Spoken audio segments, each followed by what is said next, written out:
Matthew 24:14 says, "And this gospel of the kingdom will be preached in all the world as a witness to all the nations, and then the end will come."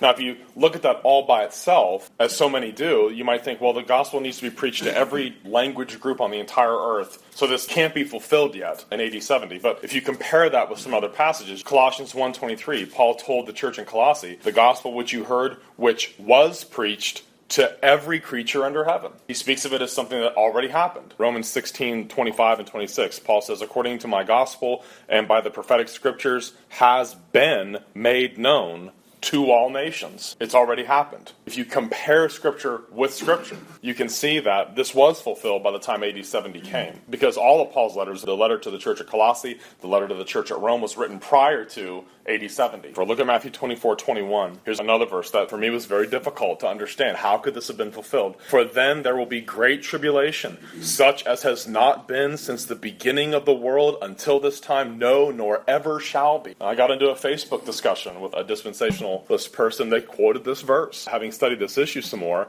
I was able to quote back Ezekiel 5:9. Listen to Ezekiel 5:9. Ezekiel 5:9 is describing a historical judgment that took place 600 years before Christ. God says through Ezekiel, "And I will do among you what I have never done, and the like of which I will never do again, because of all your abominations." What kind of literary device is that? That's called hyperbole. Does the Bible use hyperbole? Exaggeration for effect? Yes, it does. So when God says, "I'm going to do something the likes of which you've never seen before and will never do again," what is actually being communicated by that? Is it going to be the worst thing that ever happened? No. What he's saying is, it's going to be really bad. It's going to be really a harsh judgment.